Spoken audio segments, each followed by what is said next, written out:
This episode of The Dig is brought to you by our supporters at patreon.com and by Verso Books, which has tons of great left-wing titles, perfect for Dig listeners like you. One that you might like is Empire of Borders, The Expansion of the U.S. Border Around the World by Todd Miller. The 21st century has witnessed the rapid hardening of international borders. Security, surveillance, and militarization are widening the chasm between those who travel where they please and those whose movements are restricted. But that is only part of the story. As journalist Todd Miller reveals in Empire of Borders, the nature of U.S. borders has changed. These boundaries have effectively expanded thousands of miles outside of U.S. territory to encircle not simply American land, but Washington's interests. Resources, training, and agents from the United States infiltrate the Caribbean and Central America. They reach across the Canadian border, and they go even farther afield, enforcing the division between global South and North. The highly publicized focus on a wall between the United States and Mexico misses the bigger picture of strengthening border enforcement around the world. Empire of Borders is a tremendous work of narrative investigative journalism that traces the rise of this border regime. It delves into the practice of extreme vetting, which raised the possibility of ideological tests and cyber policing for migrants and visitors, a level of scrutiny that threatens fundamental freedoms and allows, once again, for America's security concerns to infringe upon the sovereign rights of other nations. In Syria, Guatemala, Kenya, Palestine, Mexico, the Philippines, and elsewhere, Miller finds that borders aren't making the world safe. They are the front line in a global war against the poor. Empire of Borders, The Expansion of the U.S. Border Around the World by Todd Miller, out now from Verso Books.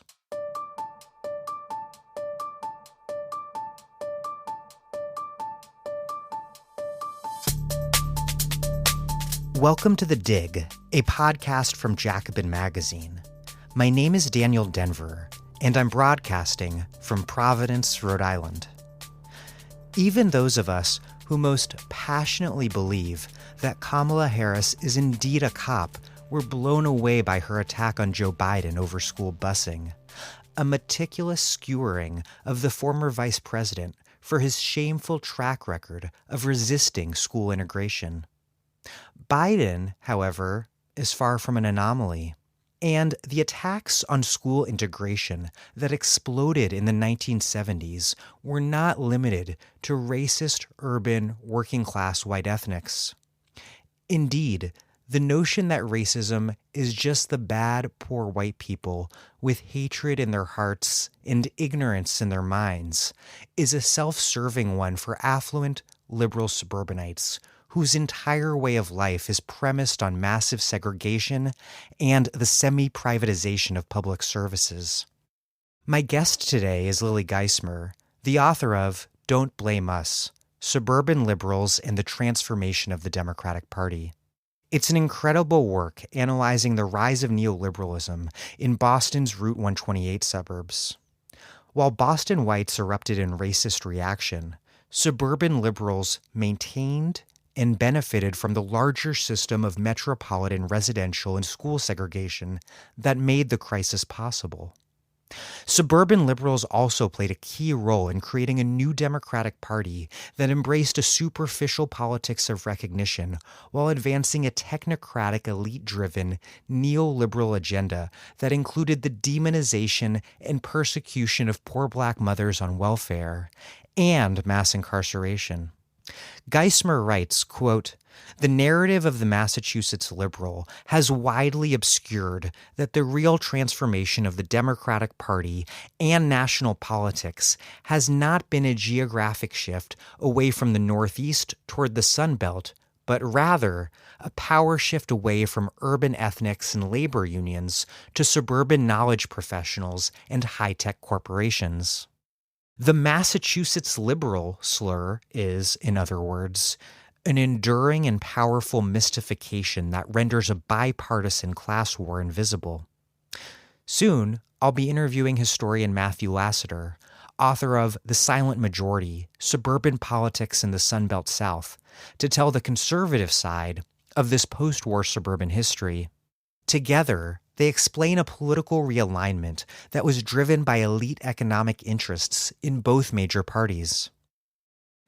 Before we get rolling, I can't tell you how much it means to me that so many of you make this podcast possible by contributing at patreon.com/thedig. If you're not contributing yet, please know that The Dig is overwhelmingly listener-supported. We are a Jacobin podcast, but what you might not know is that we are completely separate entities financially.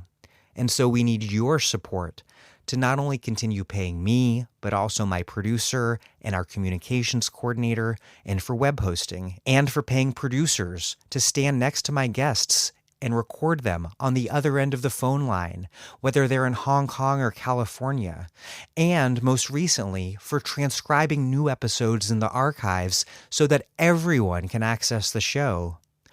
What's most important is that we provide the show for free to everyone because those of you listeners who can afford to support us do so.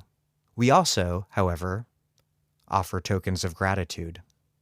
People who donate at least $10 a month get one left-wing book in the mail. If you donate 20 or more, you get many left-wing books, including Capital City by Samuel Stein, The ABCs of Socialism, Mistaken Identity, and Feminism for the 99%. So, if you love this show and haven't contributed yet, please do so now at patreon.com/thedig. That's patreon.com/thedig. Okay, thank you.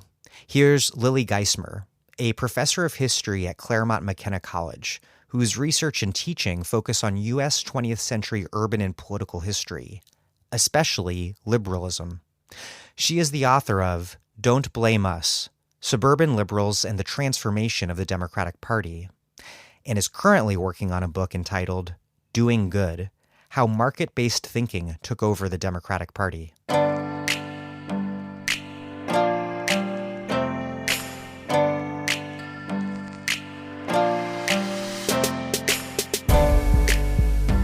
Lily Geismer, welcome to The Dig. Thanks so much for having me. When I think about suburban politics, the stories that typically come to mind are about right-wing reaction in places like Orange County, California. But you studied one of the most famous affluent liberal suburban areas in the country, Boston's western suburbs along Route 128. And in short, what the history makes clear is that conservative and liberal suburbs are more similar than they might appear because more or less they have a shared allegiance to the same class project. You write, quote, "The factors that transcend both regional and partisan divisions and that are symptomatic of a larger suburban political ethos predicated on low taxes, high property values, quality education, and the security and safety of children." To start things off, what is this shared suburban ideology, and how does the conventional red-blue partisan affiliation model that dominates conventional wisdom obscure it? Well, one of the things that I was really trying to do in my book is to challenge this notion of the suburbs as automatically kind of conservative places. And particularly when I started the project, there was a real emphasis on kind of the story of Orange County as the kind of incubator of the rise of the right. And I started to think about how a lot of the same factors that fueled grassroots new right activism in places like Orange County in the 1960s also contributed to suburban liberal politics as well. And so that was a sort of core set of questions that especially kind of the role of homeownership and the politics that surround homeownership and the rise of the Cold War defense industry were key factors in fueling suburbanization everywhere and then also leading to kind of a suburban politics. The birthplace of Goldwaterism, Nixonism, Reaganism, it turns out, aren't so different from where Michael Dukakis is from. Yeah, absolutely. I mean, there are fundamental differences, but I think that it speaks to some of the broader problems of kind of understanding politics through a red-blue lens that you miss a lot of places of similarities. And I really do think sort of suburban politics become a place to kind of think about these larger questions about shared class interest and that role in kind of in shaping politics. Your argument reminds me of Marx's 18th Brumaire with a twist. We look for political differences often in the realm of principle and articulated politics, when commonalities are often right there, hidden underneath, just rooted in the material conditions. Absolutely. I think that that's a really important component to it, and sort of understanding and looking to the kind of material realities of suburban residents is really important to kind of thinking about some of those issues. And to me, that suburban residents are embodiments of a lot of these figures. I always tell my students that I didn't start this project because of some love of the suburbs. I didn't want to go hang out at the mall or something. But that it was, to me, it was a kind of the larger questions I had about political realignment, and also about the ways that political economy operates, that suburban residents are a really powerful way to understand those issues. And I should also say the other kind of core thing that I wanted to get at in the book was a question of rethinking liberalism to some degree. And so when I was beginning to work on it, there was a large sense that sort of liberalism had died after 1968. And one of the questions that I had is that it didn't seem like it had died. It seemed like it had sort of transformed. The real thing that I was trying to track was a kind of reorientation of the base of the Democratic Party away from its traditional urban working class union labor base towards a more knowledge worker suburban base, as kind of those are the figures who sort of have become the base of the party, and sort of what that meant about the Democratic Party's larger priorities. I want to get into tons of detail, but first we should pause and step back and talk a little bit about the Route 128 suburbs and how they fit into the larger Boston metro. The material basis for the growth in the suburbs is that the Boston area in general, and MIT in particular, received a huge infusion of federal defense dollars, which is another thing it has in common with many conservative Sunbelt suburbs. 128 was built, you write, quote, by the pro-growth agenda of New Deal liberalism and the Cold War military-industrial complex. Meanwhile, in the city of Boston, there's this incredible concentration of the Black population in a small number of neighborhoods like Roxbury and North Dorchester. And then at the same time, suburbanization made the population of white neighborhoods in Charlestown or South Boston poorer white neighborhoods, which, you write, made them also more insular and reactionary. Explain this history and how government spending, not only on defense, but also highways and support for mortgages, how that all helped create this geography segregated along newly intensified lines of race and class. Yeah, so a combination of factors that kind of reshape the American metropolis more broadly, and then in the New Deal post-war era, become really personified and exacerbated in Boston. And that's one thing that I also sort of argue in my book, which is that there's often this notion of Boston and Massachusetts as being exceptional. And they're actually a great way to understand a lot of these larger processes. So a set of different factors come together to make Boston a profoundly segregated city in the post-war era. And one of the big ones, as you referenced, is this huge influx of Cold War military spending. So we often think of that as kind of concentrated in Sunbelt regions like Atlanta or in Orange County, also in places like Silicon Valley, although that's a slightly later story. But MIT and Harvard were the largest beneficiaries of research and defense spending, and that helped to sort of move in a huge new types of industry. It also, a lot of the research and defense money went into not just to the universities themselves, but to spawning off new types of industries, or what we now call kind of startups. And they all moved because there wasn't enough space in Boston and Cambridge, to this newly created highway along the outer edge of the city, which was known as Route 128. So that was initially called the Highway to Nowhere. The Highway to Nowhere, because it's actually not. It's a semicircle. So it has a sort of strange thing, and then it got renamed like America's Technology Highway. There was a large amount of all of that industry kind of moved out, but that also moved out both that industry and tax dollars to the periphery of the city. So it's outside of the city of Boston itself. And then that also meant that a lot of people who worked in these new jobs, largely the sort of knowledge workers, engineers, often wanted to live closer to their job, with closer proximity to their jobs. So it's a factor in fueling suburbanization. And that coincides with the rise of New Deal housing policy, which helped to kind of incentivize white middle-class people to purchase houses in the suburbs rather than in the city. So Boston has a huge sort of out-migration of its white middle-class population in the 1950s. And the other component of this is that and then that leads to kind of a hyper-segregation of its African-American population. And Boston didn't experience the same great migration or the same kind of that places like Chicago or Detroit had. So it actually had a smaller African-American population than many of other major cities, but it was highly, highly segregated. And as you mentioned too, many of the white population who did stay were more working class and fueled a kind of insularity and hostility from this kind of from some of these larger processes. The city of Boston generally, it's a very it had a tradition of having already defined ethnic enclaves.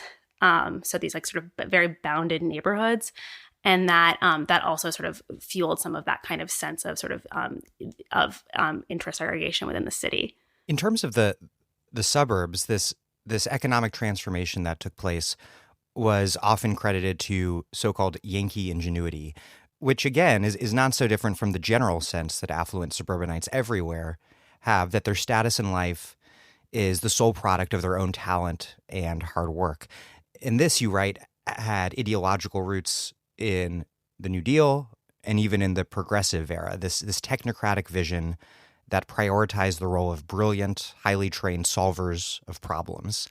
Explain this ideological lineage and how the suburbs' built environment was the material basis not only for the organization of metro-level inequality, but also for this very particular sort of individualist ideology. Well, I think built into kind of the longer history of 20th century liberalism is this profound kind of individualist component.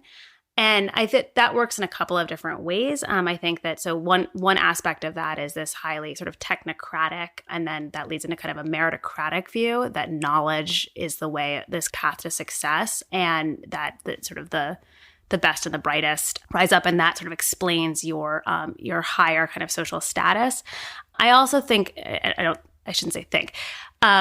It's also been it's been widely proven that built into kind of New Deal policy were a lot of the programs were such to kind of encourage white middle class people to think in more individualist rather than collective terms. So that works in a couple of different ways. One is that a lot of those kinds of professionalized work and technocratic ideas are much more individually driven than kind of a view of kind of a collective or kind of a union-based view of working together. It's about you, yourself, and your individual talent. The other part of that is that a lot of the programs built into this notion of individual rights, and that leads to a particular view of kind of home ownership, and single family home ownership that has to do with this notion of individualism that comes to really play itself out in kind of in suburban life in the post-war era. I don't want to get too far ahead of ourselves, but it's so ironic because it's the New Deal, whether in liberal or conservative suburbs, really creating the material foundations for its own ultimate destruction. Yeah, I think that's one of the fascinating things about the New Deal, and that's there's a famous book called The End of Reform by Alan Brinkley, and also as does Tom Segru and The Origins of the Urban Crisis. Yes.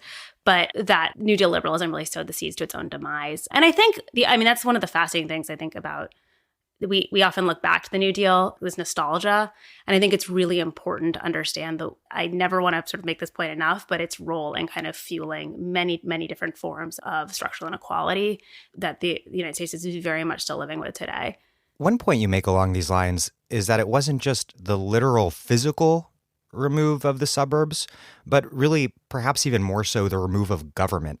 The fact that these homogeneously white and well-to-do towns each had their own municipal government was key. They believed that their neighborhoods and municipalities and community, as we discussed, were the result of freely made individual choices and the product of merit-based achievement. And then, relatedly, they became accustomed to their taxpayer dollars paying for services like schools provided by their municipal government. Explain how the segregated and fragmented organization of taxation and service provision naturalized this semi-privatization of public services and what the consequences were. Yeah, I think that this is something that plays out nationally, but you can see it particularly in New England, which has this really strong tradition of localism. And in a lot of these communities, the kind of knowledge workers that I was looking at moved to, they also take steps within the 1950s to really, really consolidate their local power and local control. One of the biggest ones is through zoning policies. So that's the other thing that I think as a side diatribe, there's been a lot of discussion about things like redlining, and I think which is fundamentally important. But I do think that one of the things that's not always looked at is the power of exclusionary zoning in producing the segregated and unequal metropolis. And Boston is an incredible case study for understanding that process. So all of these communities in the 1950s that I look at pass highly, highly exclusionary zoning policies. Things like you had to have a 1 acre minimum for your on a plot of land with a single family home. So that basically means that the only people who could move there were people who had the ability to purchase a single family home on a minimum of a 1 acre plot of land. Who needs restrictive covenants when you have lot size minimums? Absolutely. I mean, I think that's absolutely what becomes the evolution of those kinds of policies. And the other component of that becomes that also sort of decisions about local power to put a lot of money into things like allowing for an increase in tax rates that will benefit schools. And so another thing about all the communities that I study, they all are places that had a tradition of having excellent public education.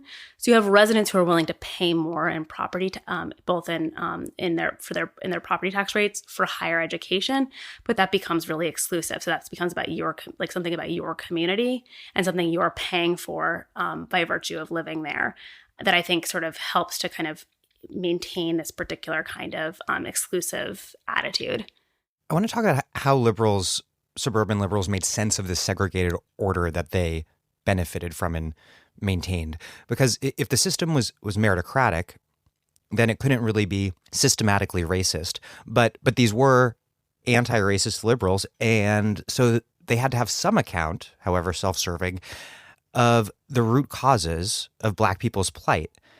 And that account, you write, was that racism became viewed as a matter of, quote, personal prejudice and moral deficiencies rather than public policy or the directives of the market.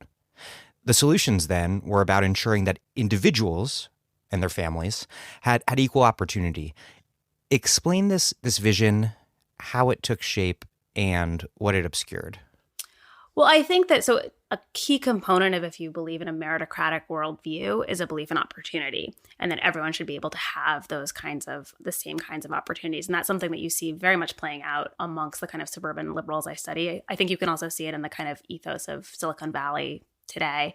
But that kind of notion was that people are being restricted from having an opportunity to participate.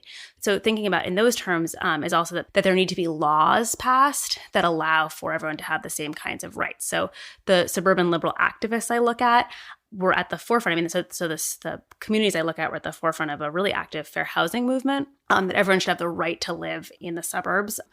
That becomes a component of it. And I do think there's also a sense that racism, as you said, is a moral or individual failing. This was a really powerful idea in the post-war era, based in kind of these kind of ideas of racial liberalism, and so that you could convince people to change their attitude. So that was another huge component of the kind of suburban liberal activist movement. But as you said, it obscures the kind of the other types of factors and the sort of more systemic factors that lead to housing segregation. So there's this really, and I don't want to discount, and it's incredible the kind of outpouring. So all of the suburbs I studied had fair housing committees that I think in Lexington, one of the towns that had close to 1,000 members. A lot of what they were doing was sort of having their neighbors sign pledges saying that they would sell their houses to an African American, or they wouldn't object if an African American moved into their communities. They also did things like affirmatively help people move into their neighborhoods with these types of things. But it was primarily middle class African Americans. So it was that everyone who can afford to move into their neighborhoods should have the right to do so, not trying to take steps to sort of change things like exclusionary zoning policy, like their exclusionary zoning policies such to do it. And that becomes a kind of core component of how the kind of suburban liberal view of racial equality comes to operate. So in the very same communities that in the early 1960s were at the forefront of kind of fighting for fair housing, they had really fierce battles when it turned to kind of building affordable housing in their suburbs. So it's one thing if you want to kind of help someone who can afford to move into their neighborhood come in, but it's another if it's like let's try to do things to address the class inequality that exists here. Yeah, you write that the number of Black people they assisted in moving in was incredibly small and really insignificant on a sociological scale. And you quote the Fair Housing Practices Committee in the town of Belmont, which defended a Black Harvard dean's attempt to move in on the grounds that the neighborhood, quote, suited his intellectual and financial position.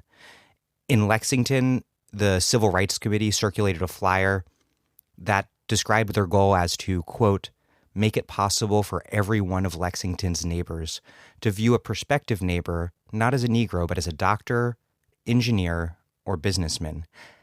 How did the open housing movement in Boston's western suburbs take root? And did they at all take stock of or confront this bigger issue of systematic segregation? Well, the movement, and I do want to say that one of the things that's really important to remember, and this was actually like that I wanted to kind of emphasize, is that there was an outpouring of suburban liberal activism, and I think the fair housing movement becomes a really powerful example of that. And a lot of the movement actually emerged out of churches and other kinds of people who'd recently churches become a sort of core component of it. But really, what it was that a lot of people who moved to the suburbs who had kind of liberal leanings, particularly suburban housewives who were college educated, were sort of, I hate to use this, but bored, and wanted to find community. And they found it through this movement. So there's a huge amount of kind of grassroots activity that comes together. And I think it becomes a way that a lot of people met each other and really forged this new type of movement. And it was both at the local level, and then it became part of a kind of larger coalition amongst the different suburbs who did work together to kind of to pass this fair housing law. So Massachusetts had the most kind of far-reaching fair housing law that this community worked to pass. The group of activists worked to pass in the 1960s. Which does contrast, just as a quick aside, to the California conservative suburbanites who successfully passed an anti-open housing law. Yeah, the next year. And I think that that's one of the things to say, is that it's not just that the suburban act, the same kind of factors that led to kind of fueled that type of activism. You can see the exact same thing happening as a counterpoint. But I think that this kind of focus on individual rights and individual opportunity obscured thinking about larger systems and larger structures. And I should say that I think that there were people involved in the movement who did probably recognize that. And for some people, this was just the first step. So they took a kind of pragmatic approach, some of them more kind of, I would say, sort of left-leaning or radical of the activists. But that I think the other part is that it really did fit in with the suburban worldview. It sort of aligns with the kind of values of suburban residents. And so that becomes a kind of fundamental constraint on the possibilities of of recognizing some of these larger systems or challenging those larger systems. And so I think that there was an acknowledgement subsequently, I mean, there's a huge amount of activity that goes into trying to kind of make suburbs more open, but that it ultimately helped a handful of people. So it's symbolically significant that they were able to do that at all, but that it didn't actually have the kind of impact that of changing these larger structures. Housing segregation, of course, is at the root of school segregation.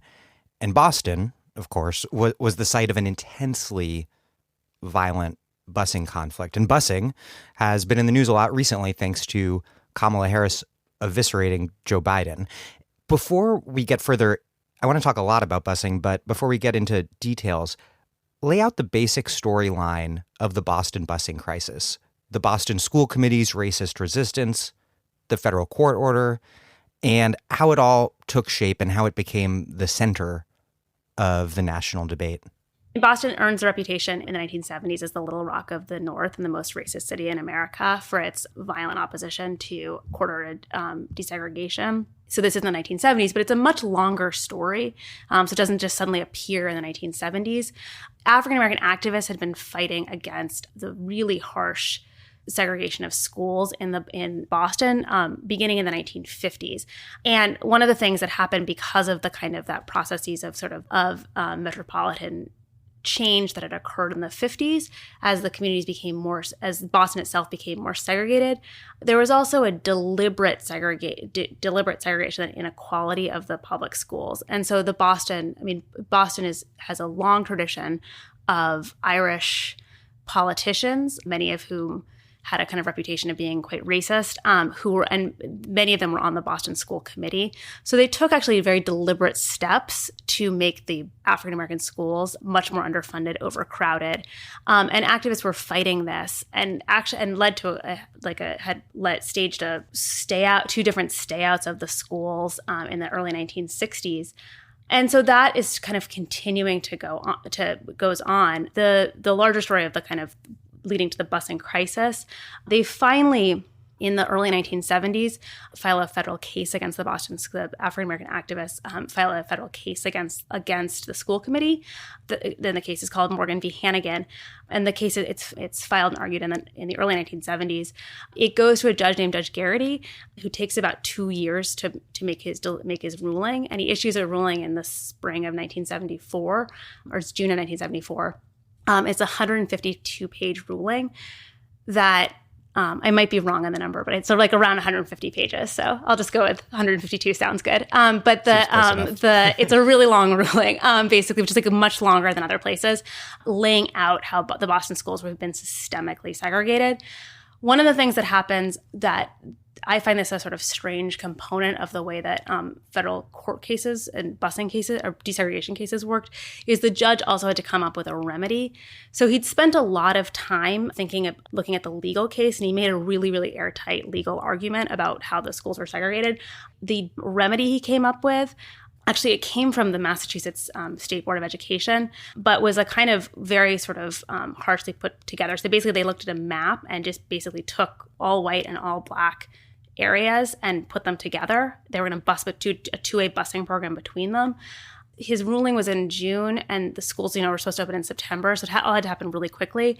And one of the things was that, the people who came up with the remedy, coupled with the Judge Garrity, didn't live in the city of Boston. They all lived in the suburbs, and they didn't really have an intimate understanding of the dynamics of the local communities. What their decision did, the most sort of extreme one, is it took the all African-American area of Roxbury High School and matched it with South Boston, which was a very sort of white working class Irish community. And what that did, both leading up and then the first day of school, was like a sort of profound, led to profound violence. And so this kind of that was sort of the sort of culmination, which were all the pictures on the news of people throwing things at buses, and it culminates in the famous soiling of Old Glory picture of the white high school students trying to pierce an African-American man with an American flag that kind of became the symbol of Boston's racism in the 1970s. You quote a white student from Southie transferred to Roxbury High who said, quote, Why should I be discriminated against because I live in South Boston and not in Newton or Wellesley or any other rich suburban town who do not want the black people of Boston living in their towns or going to their schools? And the Judge Garrity, presiding over the case, lived in Wellesley, which became iconic of liberal suburban white hypocrisy. How did metropolitan class and race segregation shape the busing conflict in terms of both its deep structure and also the politics of how it played out? And what does that say about how the politics of more overt de jure segregation relate to the more invisibilized politics of de facto segregation, so-called de facto segregation? Yeah, I mean, so I would say, first of all, like there's little distinction between de facto and de jure segregation, Right. because de jure segregation also, or de facto segregation also happened by law. But I think that the quintessential examples of segregation that you think of as from the 1950s, I guess a slightly different case study than what you see playing out in Boston. I think one of the things that, and the quote you read from captures, and I think is often not always thought about, but is the severe, the class dynamics that were occurring and the spatial dynamics, and a real frustration on the part of, I think, both the African-American and working class white community in Boston, but particularly the working class white community, that they were the people who had to bear out the remedy. That this decision it was on them, and all these other places were kind of exempted from it. So the suburbs who had produced the problem in large part by leading to metropolitan segregation weren't at all involved in the solution to it. And that only kind of heightened the animosity and frustration with the decision. And I should say, I mean, I think there's a lot, rightfully so, a lot of that frustration was, and I think that it was a moment too. I mean, the other thing that was going on in the early 1970s, I mean, this was a moment of profound economic recession, in which hit Boston tremendously hard. So you have a lot of people who were really, really struggling, that this became sort of one more thing that led to this kind of the types of kind of violence that we're seeing.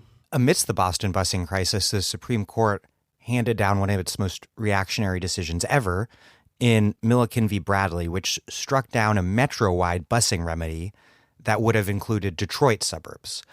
What impact did Milliken have in Boston and on the fight over school integration more generally? And what did Milliken reveal about the post-civil rights era approach to racism that was taking shape at the time? Well, I think so. The Milliken decision came out a couple weeks after the decision in Boston, and it's it's an amazing case actually. In Detroit, a federal judge had ruled that the remedy to school segregation was for Detroit to do a two-way busing program between the city and then about 40 of its suburban communities. And that was the only way to equalize and create racial integration. And it went to the Supreme Court, and in this 5-4 decision, they ruled against that. And they said that you could only do busing at a district-wide level. And so what that did, especially in northern communities where the suburban areas were not part of the larger district, it meant that suburbs could not be mandatorily part of any remedy to address school segregation. So I think it has a deep effect nationally, and kind of is seen as the kind of endpoint in the cases around what happens in busing. I should say, I mean, they're part of this is in a lot of southern and western municipalities or cities. Their suburbs were part of their school districts, and so they had to so suburbs had to be included in the remedies. And so you see very different things play out within those communities that you see happen in northern communities in the 1970s. Places like Louisville, and then also Charlotte. Mm-hmm. And Los Angeles too, but this is sort of what happens in places like Boston or Detroit or New York. it becomes that their suburban areas do not have to be part of their solutions. In Boston, so the case went through 2 rounds, and there was still held out the possibility for a metropolitan remedy, and that doesn't happen. And I think one of the other things is you see a persistent in the 1970s and 1980s, even more whites who with means leaving the city of Boston. So the idea is that if you really oppose going to an integrated school, that you could just sort of jump district lines, and then you could be in an all-white suburb. Also, a rise in parochial school enrollment happens. So it sort of only exacerbates the types of segregation that was happening within the Boston schools. I mean, I think what you see, the decision actually embodies this attitude of kind of a faith in integration, but not the remedies such to make that happen. And I think that that's actually one of the things that has been sort of in this recent discussion, this resurgence of the discussion around busing has come up, because that's very much Joe Biden's viewpoint, was like, I believe in integration, but I don't believe in such the remedies that would produce it. And so people like Richard Nixon, that was also at the forefront of his kind of attitude throughout the sort of busing crises of the late 1960s and early 1970s. You know, the thing that I've thought a lot about, and this goes back to your other question about kind of, I guess, the long-term components of this, and then also thinking about kind of metropolitan inequality and what it represents about what busing represents about that. To me, one of the questions I've often thought about is like all the suburban liberals that I study, and suburban residents more broadly, like is their involvement in the busing crisis any worse than the whites in Boston who like threw rocks at the buses? That they're equally complicit in the process that happened, and that like just because they weren't out throwing rocks, that they by virtue of making a lot of choices and benefiting from a system that allowed for this kind of conflict to take place and the need for busing in the first place, are equally involved and should be kind of held accountable in various different ways, but took a stance that sort of further evaded them from any kind of responsibility. Let's talk about that stance, because white middle-class suburbs in Boston did have a busing program. It was voluntary and just one way. It was busing Black youths from the city to suburban schools, but not the other way around. Explain the Metropolitan Council for Educational Opportunity, or METCO. Sure. So METCO starts actually 8 years before the busing crisis happens. And it was this, which I didn't realize until I started doing research for this. I thought it was a kind of outgrowth of the busing crisis, but it predates it. And it was actually created through a coalition of the white suburban liberals that I study, actually many of them who are involved in the fair housing movement, and African-American activists, to create a one-way voluntary busing program that would take African-American kids from Boston and bus them into suburban areas. It started in 1966. It proved actually incredibly popular in suburban areas. So it starts out with 7 suburbs, and expands by the early 1970s to have about 30 suburbs.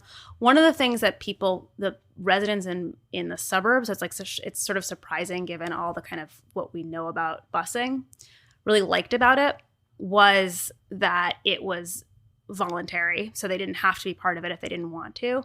It was one way. So it was only a handful of kids from Boston. So it's like the idea was to have 1 or 2 kids in each classroom, if that. And then the other thing is they didn't have to pay for it. It was state funded. And the other, so that it kind of seemed like they had to make very limited, if no sacrifice to participate. And then the other thing that was really appealing is the way it was presented in a lot of suburban areas was the idea that this was good for white children to be around African-American children. So this was to help to sort of... You quote Newton's school superintendent arguing that suburban students were, quote, deprived of realistic contact with other parts of society. Yeah, I mean, this is this idea that kind of that we're actually disadvantaging our white children by not having them be exposed to children of color, and that like this will be kind of preparing them for the multiracial world of the future. And so this is, I mean, it's a really early argument or case that you sort of see it being made for why affirmative action is to the case for affirmative action, that it's sort of this the diversity argument that like it's good for white kids around different kinds of people. But that really sold. And so it became this another kind of advantage, this sort of notion that it's another advantage that white suburban parents were giving to their children. And so it was a very popular program. I mean, I think some of the things is that it like the other side of this is that there was little hardship on the white people involved in the program. There was a lot on the African American students who participated. I mean, they had to leave their own neighborhoods. They started out, and it goes, you have to, when you enter METCO, it's like you're going to be part of it from K to 12. So you have to go out of your own neighborhood, often getting on a bus really early in the morning and going far out to a sort of suburban privileged community. So the whole program was set up that you were meant to feel guest in these suburban areas. And so it's sort of being a guest for, your entire sort of educational experience. But the program was really popular. It still is really popular. And I can talk about that more later. But one of the things that happens is during the busing crisis, a lot of suburban communities are really horrified by the busing crisis and they want to do more. And so there's an effort to kind of think about expanding METCO, and that METCO could be a way of kind of helping out. But this coincides with the recession, and the state of Massachusetts was going through a severe budget crisis, and they couldn't afford to pay for the expansion. So communities fought tooth and nail against the expansion of the METCO program, especially the suburb of Newton, which is often kind of this very seen as kind of perhaps the most liberal of the kind of Route 128 suburbs. Barney Frank's district. Barney Frank's, yeah, absolutely.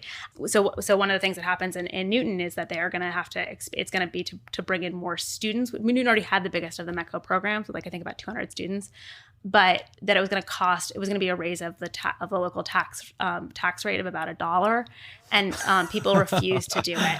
And so it got, I mean, it's like minimal amounts of money, but and so finally the state, and then Newton threatened to cut the program altogether. So Newton, eventually Mike Dukakis steps in, and funds puts an emergency stopgap measure. But METCO what it effectively did was freeze the program. So it's never really grown substantially since the 1970s. It's still in existence. It's still very popular within suburban communities. I shall say that it's actually become even more popular among people of color in Boston. The waitlist at METCO is thousands and thousands of people long. Most parents put their kids on the waitlist before they're a year old. Wow. And so, but it's maintained a really small solution. And I should just say I find METCO like endlessly interesting. But one of the things that actually has come out with all the kind of discussions of busing is there's been an attention to METCO because it is the longest voluntary busing program that exists. It's actually one of the few busing programs now that still exists in the United States. And Jonathan Kozol recently had a piece in The Nation sort of celebrating METCO as this sort of wonderful benefits of busing. And I just think it's a lot more complicated. Right. And the dynamics of it are really, really complicated. So to me, I think about the fact that like, is it METCO or nothing? And then the other possibility is sort of what does having programs like METCO, or this goes to fair housing too, what does that prevent? Or what does that enable kind of suburban people not to have to confront? I want to talk about that in a second. But first, you mentioned that demand amongst people of color has risen. But an important point that you make is that Black participants by and large did not participate in METCO so much because they wanted that feel-good diversity that was what sold it to white suburbanites, but because they wanted access to the educational resources that segregation had systematically denied them. Yeah, I think this was not about I would say the vast majority of African Americans who were involved was this idea that they wanted to kind of, their primary motivation was like in a belief of integration, but it was about that there was a way to get access to superior educational resources. And I think that's still that is still the motivating factor for the vast majority of parents and students of color who are involved in METCO. METCO has a much higher college graduation rate than the Boston public schools. It has a really high rate of students who are participating in the program who go on to college. But one of the things I always find is that the studies they've done on students who are involved in Metco, and there are a lot of them, that they don't actually seek out integrated spaces subsequently, and most of them don't move to white. They don't move to white suburbs. So that sort of in their later parts of their life actually seek out communities of color, such to be part of. Wow. In terms of another point you were just making, in terms of the pernicious effects that this program, for all of the complicated good it can do for individuals, the pernicious effects that it has on white liberal suburbanite politics, you write that this tepid, self-serving approach to integration not only didn't help very much or help that many people, and certainly didn't help systematically, but also ideologically reaffirmed the very order they supposedly hope to attenuate through this narrow definition of racism as bad people with racist ideas in their head. You write, quote, Metco did not force the vast majority of suburbanites to acknowledge the systematic problems that had produced school segregation and their own role in that process. Instead, by providing residents in the suburban municipalities that participated with a means to distinguish themselves as more open-minded than whites in the South or South Boston, it made them even less willing to consider more comprehensive solutions to the interrelated issues of residential segregation and educational inequity. I think this is a really important and powerful argument, more relevant today than ever with Trump in office. Can you say more about how this functioned in Boston, how it functions more generally now, even this narrow definition of racism as a problem of like the white underclass that invisibilizes the structural racism inherent to the class power of elites, regardless of their partisan affiliation? Yeah, I mean, I think of this in the terms of these notions of class blindness. And so these ideas that blaming, so only seeing working class whites or whites in the South as racist enables kind of excusing of the other ways that that racial inequality operates. And I think that there is this very much, I mean, one of the things that I think it does is forces a kind of lack of thinking about collective or individual responsibility, but also thinking about the past. I mean, that there's a kind of long-standing, this is rooted in historical processes and factors, and that's really the driving force in kind of producing racial inequality, and racial segregation, and only thinking about it as a kind of present day or future, sort of, let's only think about the future. I think that there's one of the things that I do think has happened, and to sort of fast forward to Trump, is that, I mean, I think in some ways not actually coming to terms with some of these questions only makes them sort of reemerge and reconstitute themselves. The second presidential, the second 2-2, whatever it was. Oh, God, it's really confusing. It's like 2A or whatever it was. But like last night's presidential debate, which was the one with Biden v. Harris. Yeah. I was, as a side note, I was watching the last one we were watching with my son, and he came in and said, like, he's 3. He was like, "You're watching this again?" Like, because it was like, is this a rerun? And it did make me realize, like, there is a limit to like screen time. Like there's something that like they will not watch. And he was like, "This is too boring even for me to like look at a screen." But anyway, in the debate on Wednesday night, Michael Bennett sort of said, like, why are we talking about something that happened 50 years ago? Like, schools are more segregated than ever. Like, let's look at only to the present.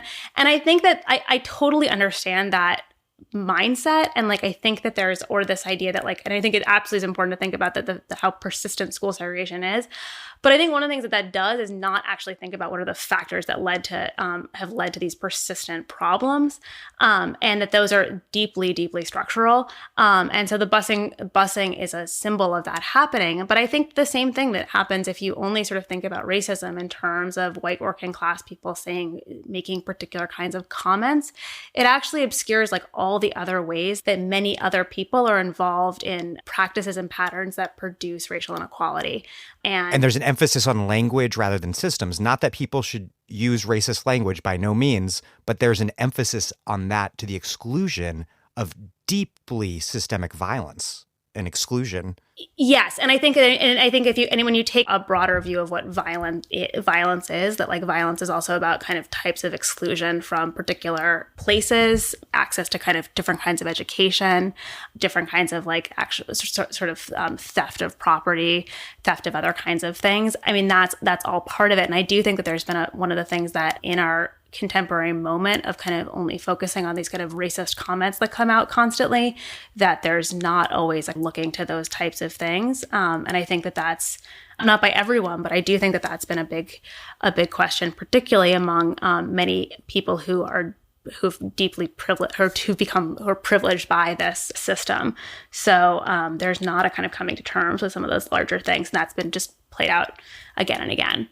Well, yeah, it's something that I'm dealing with a lot in my book, where there's a sort of encounter with the uncanny for liberals, where Trump, for all of his just disgustingly open white nationalism, has so far failed to even get close, according to the most recent data, to the number of deportations achieved by Obama, who obviously would never use such language.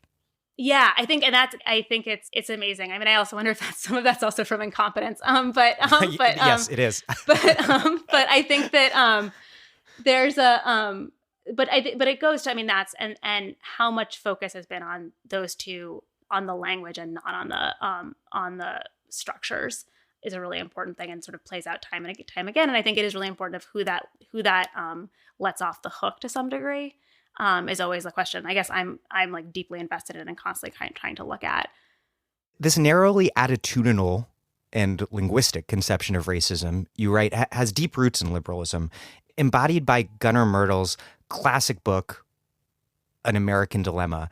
The reaction against Metco, however, also made me think a lot about this Jacksonian conception of negative liberty, whereby freedom means government non-interference, specifically government non-interference in the power of people to repress others.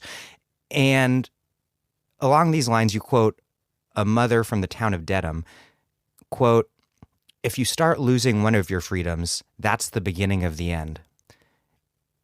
Is it fair to say that liberal anti-racism was always embedded in this more right-wing libertarian tradition, and that this is what facilitated these diversity-friendly liberal suburbs into tax-revolting reactionaries so quickly? Well, I think there's a gradation. I mean, I think that there's, on the one hand, like, I don't think that all the liberal people sort of were core activists were certainly aghast. Yes. Like, and I think there's gradations in kind of the politics. I do think, I mean, that goes back to the kind of your original questions about kind of suburban politics. And I'm always interested in these places where the left and the right meet, or liberalism, or the traditional labels we use for things break down. Like, so I often think, like, people talk about the suburbanites I study as conservative. It's where you can't, those labels actually don't necessarily work. I do think there's a focus on this kind of notion of freedom and freedom from government intrusion, or in government intrusion when it's going to affect me, that you start to see. And so the way that I think about suburban liberal politics is kind of on a scale that, like, they're the people tend to be the most liberal on the issues that are the furthest away from their property taxes, their property values, and their kids' education. And so that's when you start to see this kind of sense of kind of, don't let the government kind of tread on me, that I think has this kind of this does have this like sort of profoundly libertarian impulse that starts to play itself out. So to me, it's actually, I mean, I think it's about a kind of a self-interest and an individualism that has been largely supported and predicated by government, like sort of government structures and government functions. So the ability to have that kind of sense of freedom and this notion of kind of government don't tread on me is only possible because of government programs that have allowed it to happen.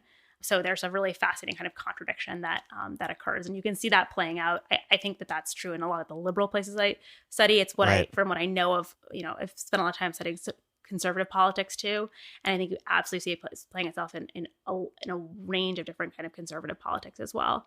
And I think today this informs this liberal reaction to Trump, and I think it was the same under Bush in a lot of ways too, that the news is so depressing, it makes me feel bad to read about. My life hasn't really changed, but it makes me feel bad. And so I'm going to move to Canada, or at least say I am, or support CalExit or whatever.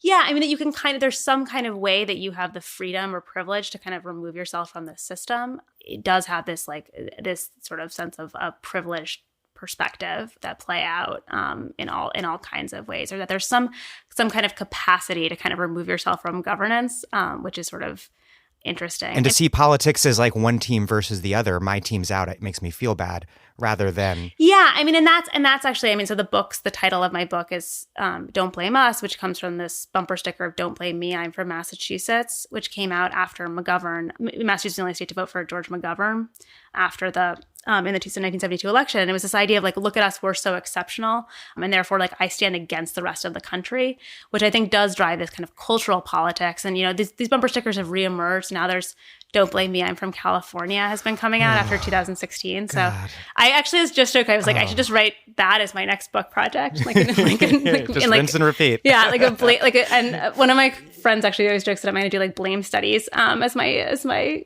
area. But I think that there's that like ethos of kind of this cultural notion of like you can be removed from the rest of the country is really powerful and does feed to a particular kind of like liberal privilege. But I think that you're absolutely right. You can see playing out on the other side as well. But then again, the flip side to the don't blame me, it's not my fault because I vote correctly. The flip side of that, in a way, is the way we fight racism is just by having these sort of consciousness raising sessions where I acknowledge my white privilege and there's tears and everything's okay. Yeah, I mean that's going to be the solution will be kind of that you can solve these by individual. Like an individual has the power to kind of solve these types of problems, or if you sort of see or you see those kinds of things. I think I think that's actually something I've been fascinated in with the kind of discussion in the last few years. I think it's both in response to kind of Black Lives Matter and then also Trump amongst particular liberals, but sort of have that kind of attitude. And I think you can see very much the kind of parallels amongst the people that I study. I think Kirsten Gillibrand's comments are kind of what's informing my thinking here, that she, using this sort of language as a privileged white woman, that she can help convert white suburbanites into understanding what racism really is. Right. I mean and I thought that was absolutely like a great that's going to solve the problem too. I mean, I also thought the other thing that comment got at was a way of thinking about what the suburbs are.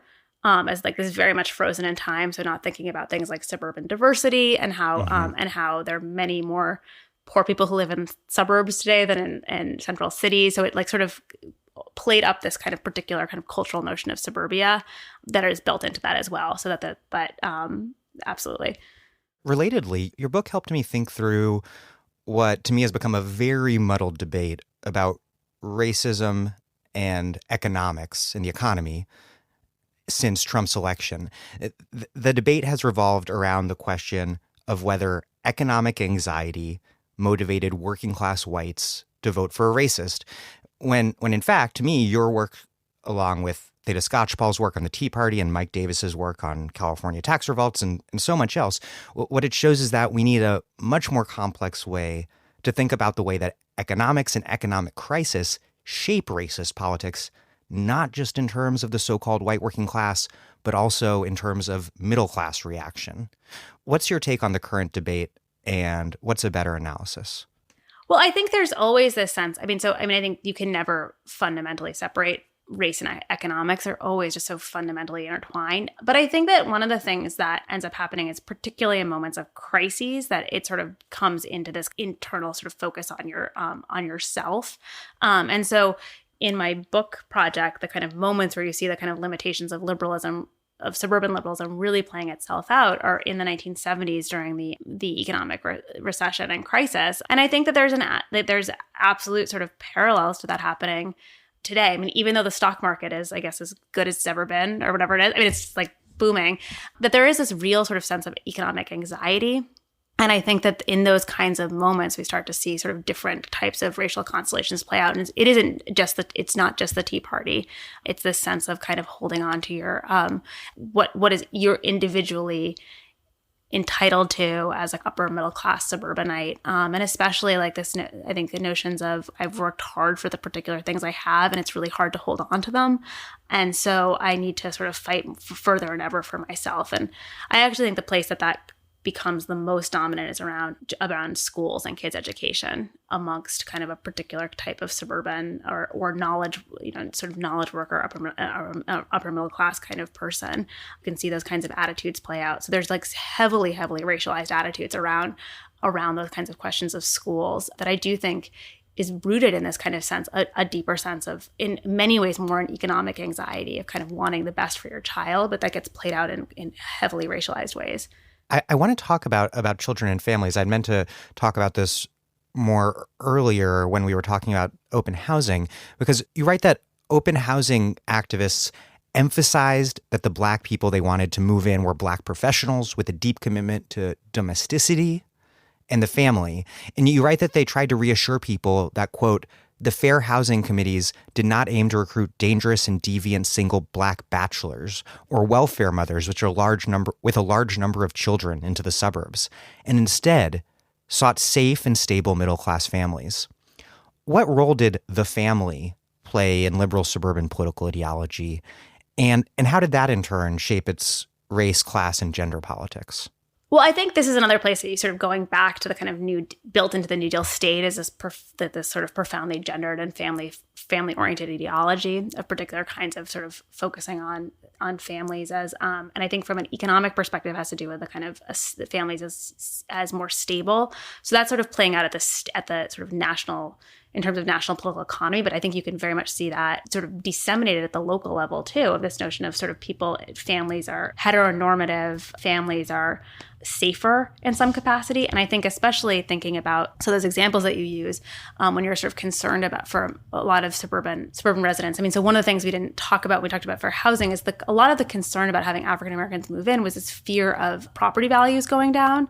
But this idea of that sort of the way to keep property values stable is by having sort of stable people near you and family, sort of two heteronormative family living next door with two kids and the dog and all of that, like is the more stable reference. And so I think that is fundamentally built into kind of particular ideas of liberalism.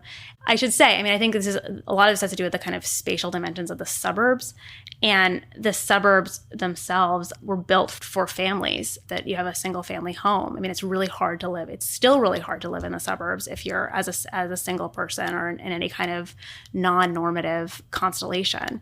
So that only fueled that kind of notion of kind of family. But I do think at the heart of the kind of suburban politics, and this is something that plays out on both the left and the right, is like really powerful ideas of family and children. One of the things the book wanted to argue, and I think about a lot, is that's not, there's often this kind of focus of sort of family politics as being something of the right, but I think it's absolutely something that that liberals sort of personify in all different kinds of ways. This is Sarah Jaffe, and you are listening to The Dig with Daniel Denvir, my favorite podcast for thoughtful discussions on the U.S. left and beyond, and you can support it on patreon.com. This episode of The Dig is brought to you by our supporters at patreon.com and by Verso Books, which has loads of great left-wing titles, perfect for Dig listeners like you. One that you might like is American Breakdown, The Trump Years and How They Befell Us by David Bromwich. Donald Trump's residency in the White House is not an accident of American history, and it can't be blamed on a single cause. In American Breakdown, David Bromwich provides an essential analysis of the forces in play beneath the surface of our political system. His portraits of political leaders and overarching narrative bring to life the events and machinations that have led America to a collective breakdown. The political conditions of the present crisis were put in place over 50 years ago, with the expansion of the Vietnam War and the lies and cover-ups that brought down Nixon. Since then, every presidency has further centralized and strengthened executive power. The truly catastrophic event was the invention by George W. Bush and Dick Cheney of the War on Terror, designed to last for generations. Barack Obama's practice of reconciliation without truth, sparing CIA torturers and Wall Street bankers, deepened the distrust and anger of voters who rallied around Trump. An unsparing account of the degradation of U.S. democracy, American Breakdown is essential to our evaluation of its prospects. Arguing that Trump's re-election seems just as likely as impeachment, Bromwich turns his attention to the new struggles within the Democratic Party on immigration, foreign policy, and the Green New Deal. American Breakdown will be a crucial reference point in the political debate around the upcoming presidential election, a contest in which the forces that created Donald Trump show little sign of letting up. American Breakdown, The Trump Years and How They Befell Us, by David Bromwich, out now from Verso Books. One thing that made Route 128 suburbanite liberals different from their conservative counterparts is the way they saw their communities and homes as creative, bespoke, and even artisanal, in contrast to standard cookie-cutter sprawl. And this was, you write, a self-serving aesthetic critique of mass society that helped them see themselves as not systematically determined by the socioeconomic order, but really just kind of like self-actualizing people on the suburban frontier. And this, you write, helped lay the groundwork for the anti-sprawl movement, which included good things like support for the urban civil rights movement against highway construction that was rampantly destroying poor and working class neighborhoods everywhere at the time. But the obsession with protecting pastoral suburban landscapes also created a new pretext to fight substantive housing desegregation in the form of constructing low-income housing in the suburbs. My question is, how did suburban privatism shape suburban environmentalism? And then in turn, how did this self-interested brand of environmentalism bolster suburban privatism? One of the things I think that I was trying to do in the book and came to is like this notion of environmentalism as being like an automatic good. I mean, there's often this idea that like everything environmental is overwhelmingly positive, and that's a kind of a particular ethos of a lot of these kind of communities. I mean, and one of the things that I wanted to do too is to sort of think about how they intersect with other environmentalism itself intersects with other kinds of inequalities. There's a lot of discussion of kind of environmental justice and environmental racism, but this is sort of thinking about it in a slightly different way. Several of the suburbs I study are that existed already as kind of with this particular kind of, as you said, pastoral charm. Places like Lexington and Concord had a kind of historic, also had a like sort of like a historic weight and historical meaning with that as well. And that did attract a particular kind of suburban resident, like with this idea that those places were sort of imbued with particular kind of liberal values. But it also became like this notion of kind of wanting to live in a place that was not kind of mass society. I mean, so it looked like places like Levittown, like that there was a kind of distinctive, quirky charm, and then also that they had a lot of open space and open protection. So there's a big movement in the 1950s and 1960s to kind of preserve open space from encroaching, this kind of sense of encroaching sprawl. And that is not, there's many, as has been widely studied, like there's many environmental consequences to sprawling areas. But what that did in these communities like Lexington and Concord, or another one is the community of Lincoln, was to sort of really limit the amount of space where any kind of building could occur, and also heighten the exclusivity of their community. So it made the property values go up, because also if you have less people living there, you have less, that also reduces the local tax rate, the demand for services, all that kind of thing. What ends up happening in this community, so the open space movement, as you said, like they do work in coalition with African Americans and working class people within Boston, which is an interesting kind of counterpoint to the busing story, to stop the building of a large highway. But at the same time, it also becomes a mechanism for stopping things like affordable housing from being constructed. And so one of the big fights that happens in the town of Concord is over sort of this building on an area that was deemed kind of environmentally vulnerable and should be protected. One of the things in that fight to me is always that, like, why was that the only land in the community that you could build on was an area that was like sort of environmentally vulnerable, because everything else had been sort of built up or had been protected or was exclusive. So those are the kinds of fights that get pitted that happen. But oftentimes affordable housing, and this happens in the suburbs I study, but happens writ large nationally, become fought on environmental grounds, this kind of anti-sprawl ethos. And I think that it is really important. Well, if that was the only place left, it was because in large part, all these people were in single family homes on these enormous lots. Yeah, and they weren't changing their zoning policies to say you have to sort of I mean there was a law that was passed, the Anti-Snob Zoning Act, but that was only about new construction. So there's not an effort to kind of to say like, hey, you who lives on like a 1 acre plot of land, like why don't you subdivide your land and have an affordable housing units be put in there or anything like that. So I think that you started to see those are the kinds of consequences. And I do think to the question that you see environmentalism and this notion of privatism absolutely going sort of hand in hand and becoming sort of mutually constitutive in a lot of kind of these affluent communities. They are beautiful, still beautiful in a lot of ways, and they still have a lot of their land preserved. But one of the questions is sort of at what cost?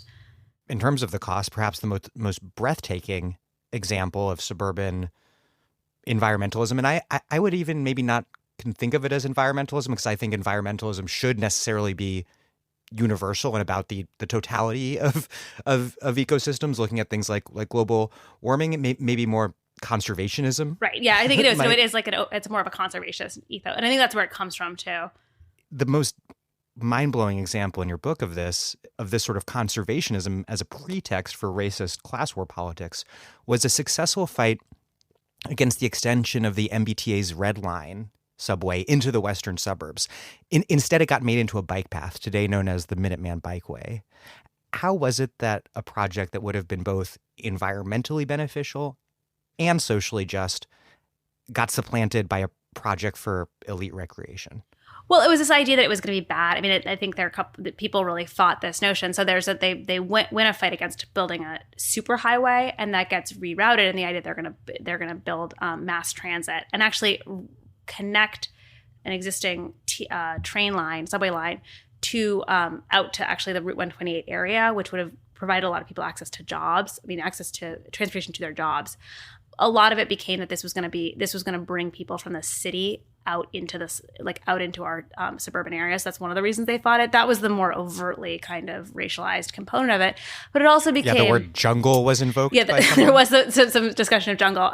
But there was also this notion that this would drive down property values, that the environmental consequences would be that you'd be digging up a lot of land such to produce this highway, and that would sort of have environmental consequences. Not thinking about the kind of larger environmental consequences of the fact that having people use mass transit as opposed to using their cars or even using bus lines would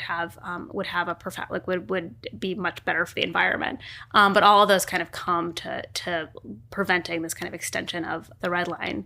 I think one of the ironies is that one of the big fights was actually about property values, and that it would have massively increased people's property values. I mean, now everyone wants to live near mass transit. So like had they like allowed the transit system to come in, it would have actually now their property values, they'd be even richer. I don't get, but I think this has been, I will say that when your research sort of plays out in your own life, I live in Eagle Rock in LA, and there's been a huge fight here about adding a rapid transit bus line to go down the center of the main sort of area, which would be a major connector of people from access to jobs. And like one of the big fights is the signs up all around Eagle Rock are like keep Eagle Rock green, and this notion that it's going to cut down trees if you allow for this bus route to come in. And so it's just amazing to me, these politics just constantly play out of thinking about that take the aesthetics of individual trees as more important than keeping our carbon emissions to the point where we're not all destroyed. Yeah, and like that, and allowing low-income people access to who have uneven transportation, access to jobs. But that's beside the point. So I guess I'll be leading the fight against this. It's just been insane to me when I drive around, or when I walk around my neighborhood and see all these signs. Anyway, that's a side point. It reminds me, and just as a side note for listeners who haven't heard of my recent interview with Cafeato on public transit, there can very much be a problem where good public transit investments drive increasing property values in a way that fuels gentrification. But the solution to that has to be around doing things like decommodifying housing, not that public transit is bad. Yeah, I think that's a huge set of questions, and actually really important in kind of a lot of the discussions around transit right now. But I think you can see it very much the sort of the early roots of that being played out in this fight over the Red Line, and it's actually quite depressing to people in Boston because that bike route is very, very popular. It's like actually one of the biggest problems now is overcrowding of the bike route. So many people who take the bike route to have to learn this kind of secret history of it has been sad, deflating.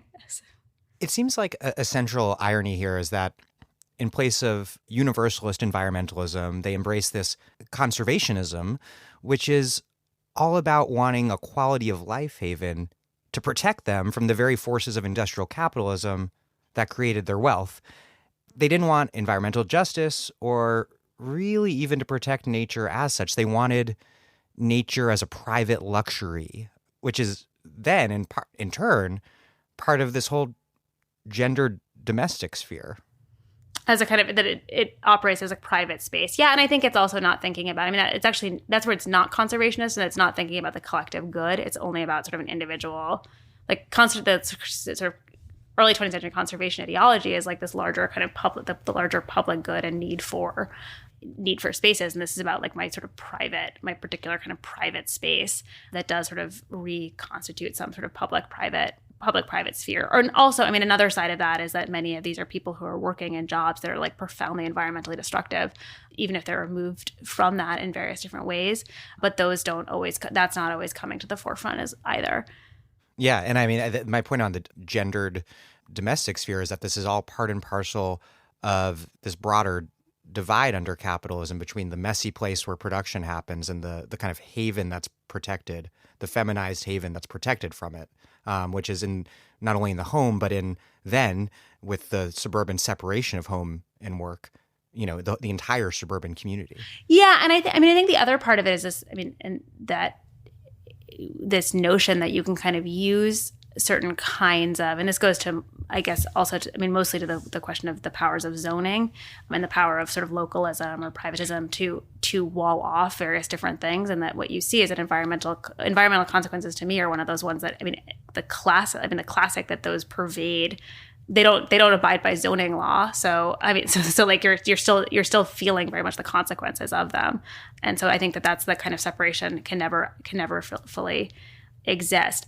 The other point, I think that is, to me, it also represents, and it's something I really want to emphasize in my book and emphasize my larger research, is that there's often this notion of kind of this separation of material from social, sort of politics or interests, and environmentalism often gets put in a category as kind of social or kind of post-economic, and that to me, those categories just cannot be disaggregated, and I think suburban liberals are a really powerful way of thinking about that. But I think especially like environment, that a lot of the reasons, the reasons fueling environmental politics in this context was also material. As you said, it's like improving your quality of life, and also you gain material benefits from it, and that's a really sort of fundamental component of suburban liberal politics.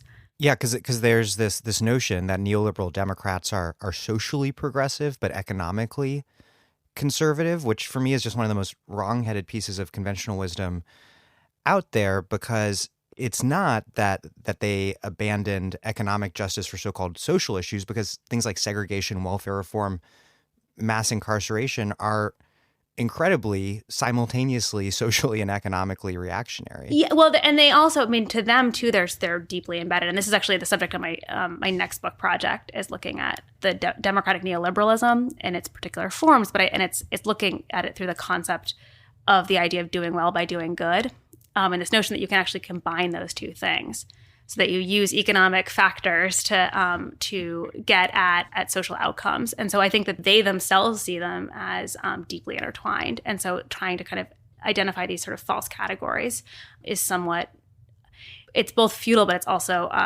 also can be detrimental to actually understanding it.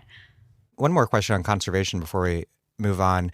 You make this important point that suburbanites' approach to that the conservation issue revealed that suburbanites' approach to taxation and government was very much shaped by what and who the tax money was spent on. You write, quote, The ease with which land acquisition measures passed in places such as Lincoln and Concord defies the assumption about the reflexive fiscal conservatism and anti-government sensibility of suburban residents.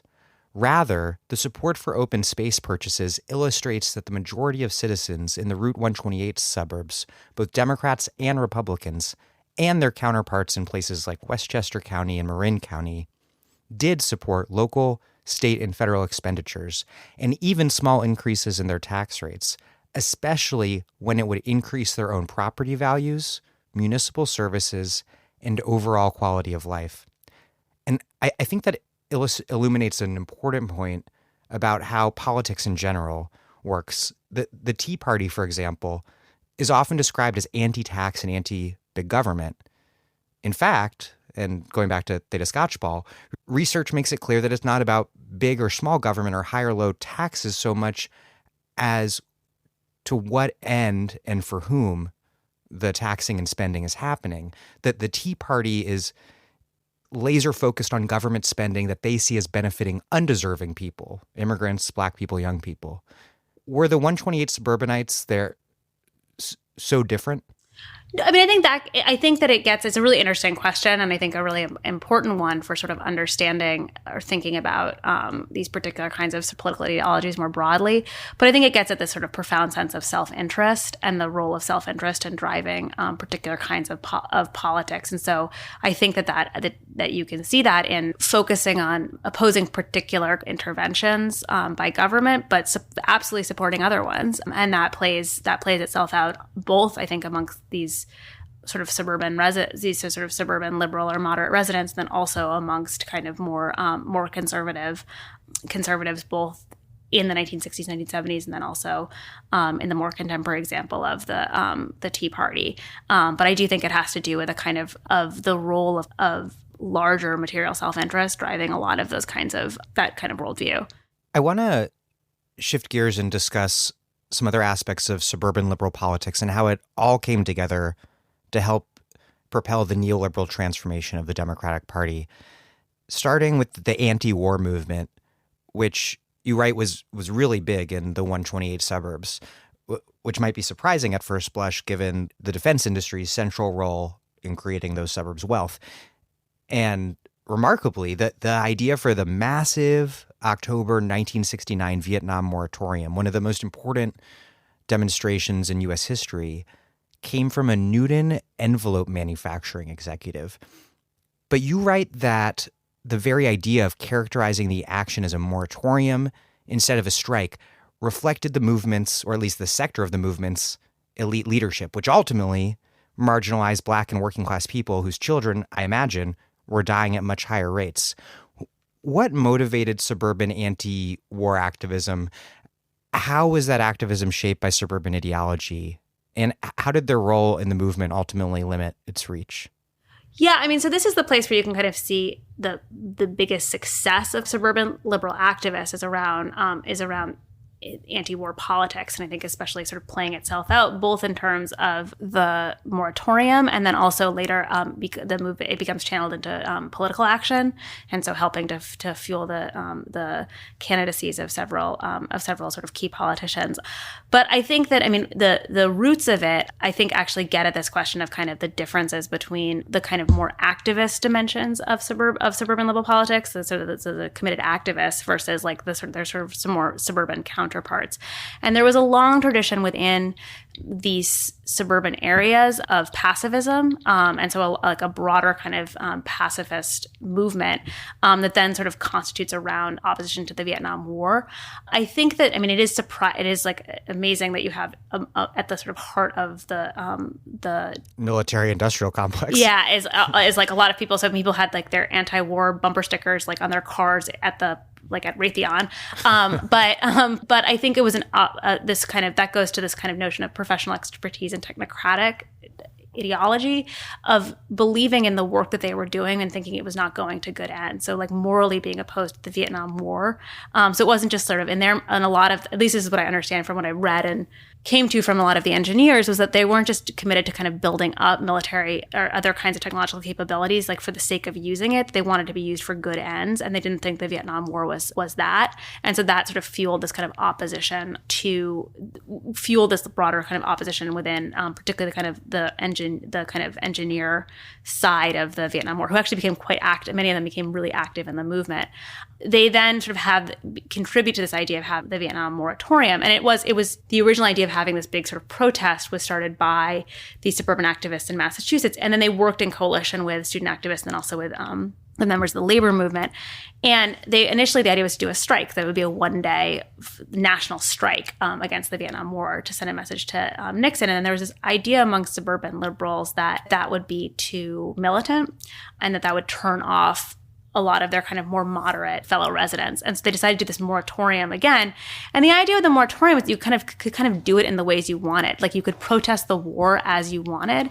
And it's seen as sort of this, I think one of the factors that made the moratorium so popular. I mean, it's a huge number of people participated. It is, at the time, it became the largest civil demonstration in American history. But like lots of local communities, people did it all in their own kind of way. And so it wasn't a particularly kind of militant protest that we think of when often we think of the Vietnam War. It was a lot of them were these kind of silent demonstrations. And it became so big. I mean, you have like a lot of Republicans got involved. The governor of Massachusetts at the time was a Republican. He participated in the moratorium. There was a joke before it became so big. There was a joke that like Richard Nixon himself was going to participate in it because it was like, it became that big. And I think became this powerful kind of, I think one of the things that too became really powerful about it is that you do have all these sort of suburbanites, not just in Massachusetts, but across the country, who voted for Nixon, who were protesting the Vietnam War or in their own way.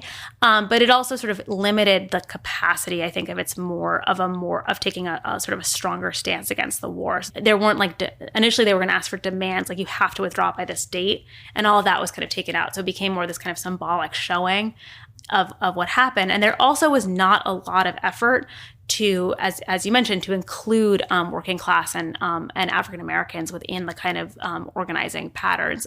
There was a little bit, but nothing. So that was not kind of part of the kind of message that was sent. And I think that that's one of the things that ends up happening is that there's this huge amount of suburban liberal activism in opposition to the Vietnam War, but very few of the children of suburban liberals or of the communities that I study were the people going to fight in the Vietnam War. And so that created this kind of class blindness or class disconnect. And so some of those kind of that suburban political ethos become sort of reconstituted within things like anti-war politics. Many anti-war suburbanites mobilized behind Eugene McCarthy's 1968 anti-war primary campaign. And then that general election saw major suburban support for Democrat Hubert Humphrey amongst voters who had often supported moderate Republicans.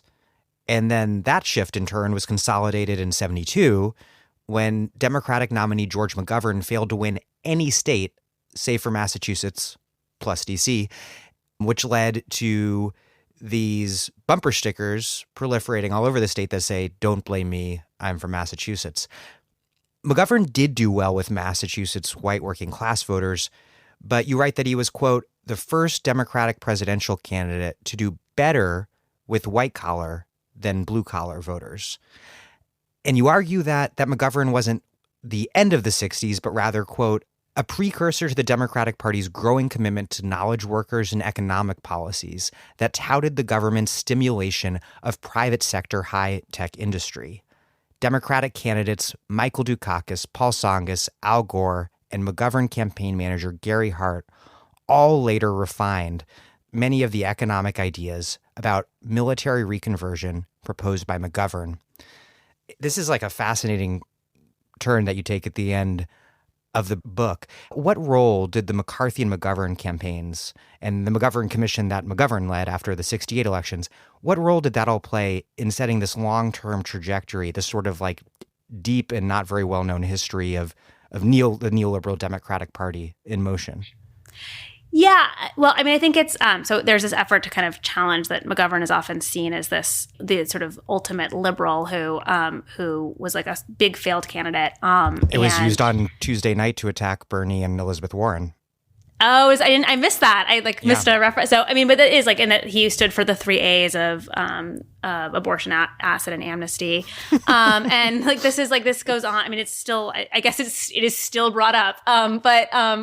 I mean, some of this is to sort of show that he was not quite as liberal or that as that his reputation often is there. But I think the other part is that these are candidates, both McCarthy as well, whose base was really in amongst kind of these knowledge worker suburbanites, so that they did really well. There's a huge outpouring from Eugene McCarthy within these suburban communities that then gets built on to support McGovern. And I think that McGovern was someone who recognized the importance of these particular kind of voters to his political success. And so this is, as I said, like one of the things the book is trying to do is just sort of show the shift, this reorientation of liberalism and the Democratic Party towards these kind of knowledge worker suburbanites. And I think this is the moment you can really see it happening.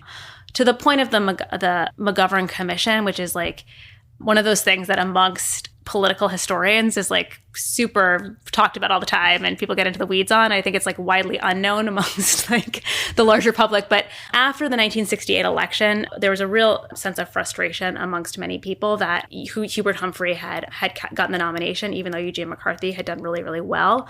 And so there was a sense to kind of re-understand the nomination process, and particularly the kind of the primary and delegate selection process. And so McGovern himself becomes head of the this commission that goes around the country to kind of think about how they could reconstitute the selection of presidential candidates. I argue in the book is that one of the ways that the commission's sort of the redesign is able to kind of give kind of suburban liberal activists, these kind of reformer type people, a lot of more ability to kind of control the Democratic Party and sort of more of a say. So it's supposed to the idea was to kind of get the voices of more grassroots people. And you have it's amazing who sort of came out as delegates at the 1972 convention. It's the largest number of people of color, it's the largest number of women as convention activists, but a huge number of these kind of suburban liberal activists themselves run as delegates and win. In Massachusetts. And this is supposed to be a move to democratize the party, but it's moving away from groups with mass constituencies like organized labor to these Route 128 suburbanites in many ways. Yes, absolutely. And so I mean, I think one of the things that they were really frustrated by with someone like Humphrey is that that the way that the party was doing things was corrupt, and that like it gave too much power to special interest groups, especially labor. And so that this was going to help to kind of make the party more democratized and also representative of its constituencies. But it's seen as this real shift actually away from the kind of central position of labor and a sense that's who the Democratic Party's key constituency was, to these other kinds of these other groups. And I think that that's something McGovern recognized early, and then also really cultivated these kinds of knowledge workers as part of his 1972 campaign. So it's not just that they supported him because they hated Nixon or because of like the sort of the flaming liberal politics, but it was also because he was really speaking to them. He ran a campaign that was about a big part of it was about converting military, the uses of military funding and military research, and to things like high tech and like more environmentally friendly practices, and that was really appealing. So I do think you see within that a kind of shift in the party's particularly sort of economic priorities towards that kind of model of a model of growth, and away from a kind of industrial and manufacturing idea of kind of economic growth that would be more favorable to unionized people, sort of the unionized sector. I mean, one of the things that's about high tech is that those sectors are heavily non-unionized. So that's some of the sort of shift that you see happening. And I think that what I set up is that since the 1970s, the Democratic Party, every presidential candidate has focused on cultivating that particular kind of voter, both in their kind of turnout and also in a lot of their policies. I want to get to that more in a minute, but just to close out the next kind of step in this trajectory, you identify Massachusetts governor and 1988 Democratic presidential nominee Michael Dukakis, who incidentally is my first political memory, as a next big step in this shift. Dukakis was a Route 128 technocrat. He lived in Brookline. He declared I think at the convention maybe, quote, "This election isn't about ideology, it's about competence." And You write that Democrats like Dukakis, quote, offered an alternative middle ground between the urban ethnic old guard of the Democratic Party and progressive constituencies like the Rainbow Coalition, advocating for social equality and economic justice. Who was Dukakis? What did he do as Massachusetts governor? And who were the Atari Democrats that he was a leading representative of? So Mike Dukakis was like sort of a classic kind of technocratic reformer. I think that was another thing about the kind of the people who supported McGovern. It was his faith in kind of reforming the system. And he actually emerged, the initial name for them is the Watergate Babies. It's this group of Democrats who came into office in 1974 in Congress, then also at the state level and sort of in the aftermath of Watergate. But their big thing was kind of against corruption and making government, initially was making government more efficient and effective. And then, this sort of coincides with the global recession of the 1970s. And they sort of turned to these mechanisms of producing new means of producing growth that they need to, that the economy's in crisis, and that like the old system of both kind of standing up that like the old types of democratic politics shouldn't operate or don't operate anymore, but the old kinds of systems of democratic political economy aren't working. Like Keynesian economics is not working. So they turned to a much more kind of this notion of sort of high tech. And a lot of them were from high tech area. So Dukakis is from Massachusetts. And so one of his big things was kind of what can we do to kind of to bolster and boost the high-tech industry. And that becomes a large part of his kind of his politics, both in the beginning of the 1970s, but really in the 1980s. And so the big thing that kind of leads him into winning the nomination was this notion of the kind of Massachusetts miracle, this huge sort of turnaround, this high-tech turnaround of the Massachusetts economy that occurs. And his idea was that I can promote that everywhere. And so he's part of this kind of tradition of democratic politicians who initially come into office in the 1970s, and then become kind of known by this title of the Atari Democrats for their sort of embrace of high tech as the solution to the nation's economic problems. And so the other ones are people like Gary Hart, Tim Wirth, and famously Al Gore. And that is kind of behind their mission. And I think that one of the things that's happened, there's been a lot of, because so much of the sort of focus has been on the failures of the Democratic Party and the kind of discussions and literature, there hasn't been a lot of emphasis about their sort of importance and kind of symbolizing and leading the kind of transformation of the Democratic Party during this period. So that's what I was trying to show, and the final part of the book was trying to show Dukakis as representing that kind of transformation. And you write that Dukakis was also a leading figure in terms of this sort of like combined social and economic neoliberalism. He pushed welfare reform that ultimately I think became, I don't know if literally the model, but an inspiration for the destruction of welfare as we knew it by Bill Clinton and congressional Republicans in 1996. Yeah. So, I think one of the things that's important about the kind of Atari Democrats or this type of person is they still believed in kind of in broader notions of what like Gary Hart famously said is like it's basically that the principles don't change, but the methods do. So they believe that they're sort of still they have this longstanding commitment to kind of equality and opportunity that were at the heart of the Democratic Party, but they want to sort of change the methods of getting there, and so they turn to much more market-based mechanisms, such to get to these points. And this is very much. I ended up realizing I was trying to write my second book and my first book, so this is very much the focus of my second project. But so I've been thinking a lot about these kinds of issues. But the question with Dukakis and welfare, one of the things that Dukakis institutes in the 1970s is one of the first welfare to work programs. There's actually a workfare program that Reagan institutes in California in the 1960s, but Massachusetts becomes one of the first states to start this program. And I think one of the things about it, it does actually fit in with this larger idea of kind of providing opportunity, jobs. That this is going to be the kind of this is the means that you're giving people the ability to work, as opposed to sort of just living on the idea was just that people are like living on the dole. And I think the other part of it is that it was seen as a more efficient mechanism of government control, of sort of government action.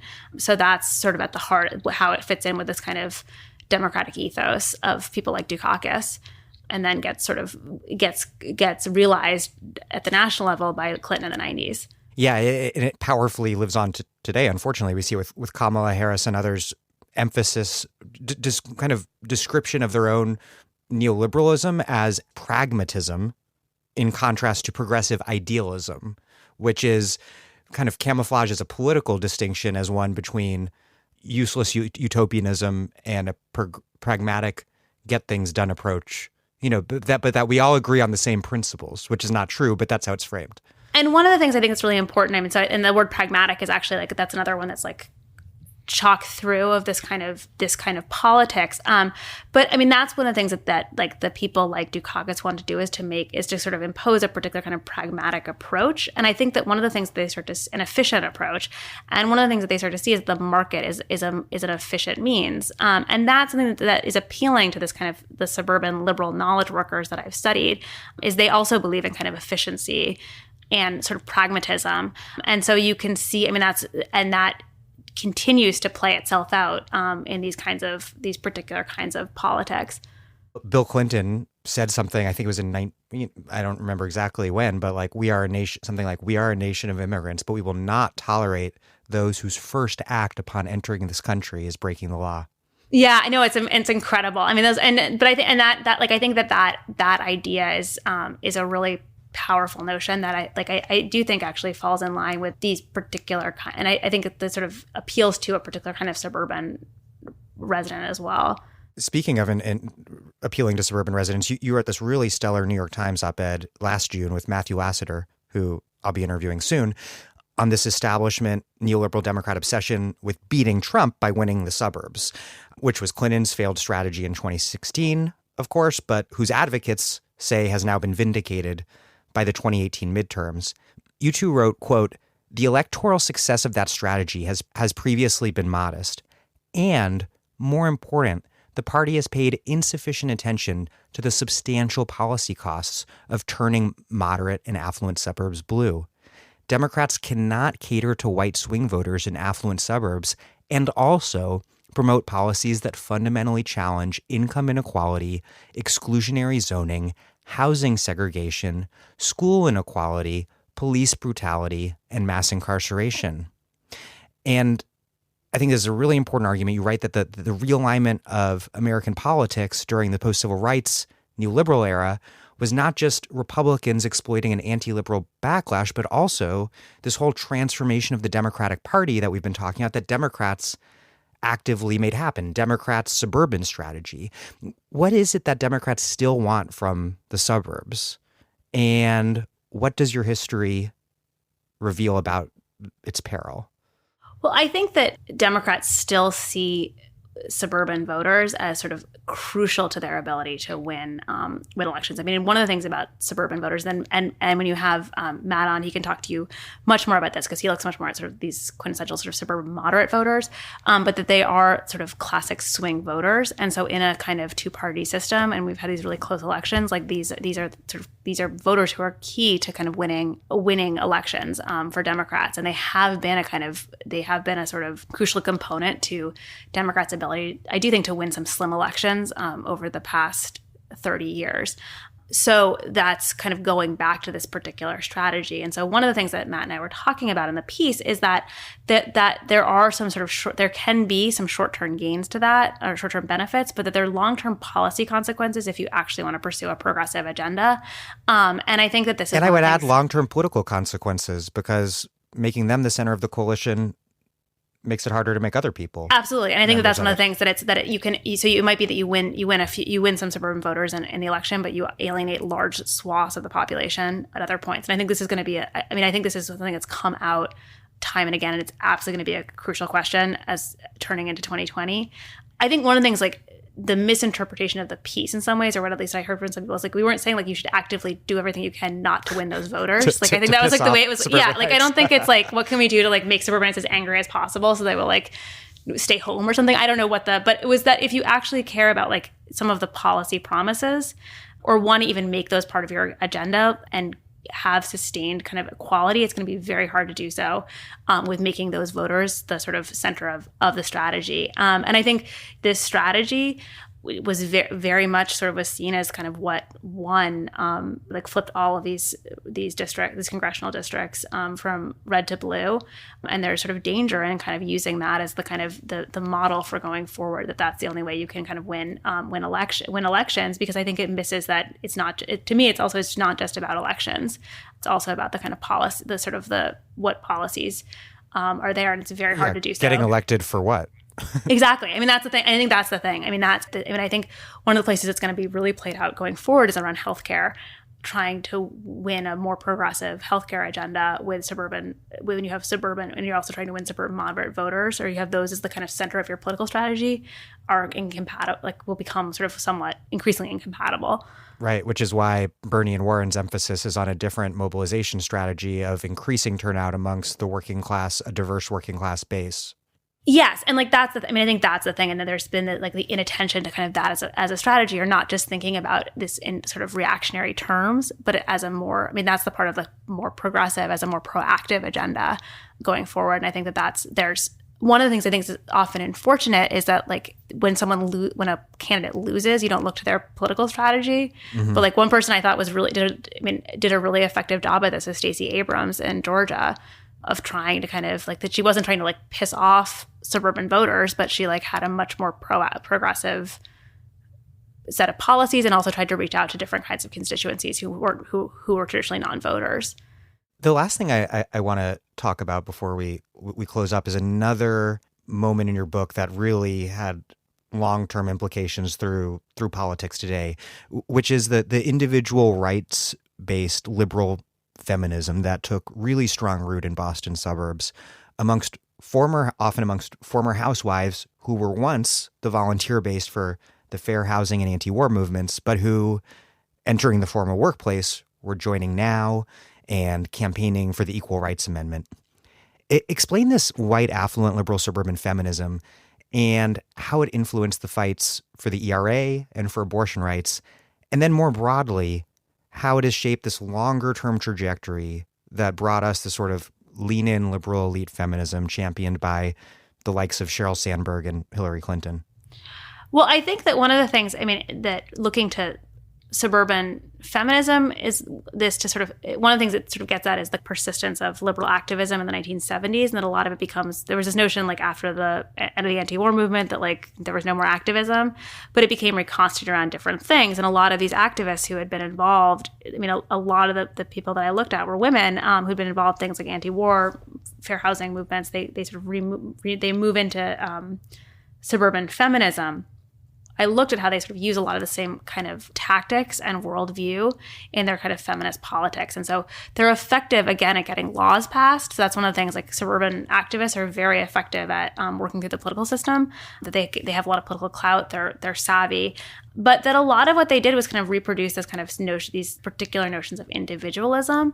I think some of this was sort of spatially constituted too. That one of the ideas of kind of, there's a collective emphasis, the collective sort of component of feminism, but so things like sort of consciousness raising about sort of coming together and sort of and working things out. But a lot of that was done kind of at the local level. And so the suburban liberal consciousness raising happened amongst suburban white liberals and often didn't involve other kinds of people. So their notion of woman, or the kind of the feminism, became naturalized to sort of white suburban feminists, and not thinking about the kind of experiences of other kinds of groups. So I think spatially they weren't sort of interacting with women of color, many low-income women, and so that sort of affected their approach.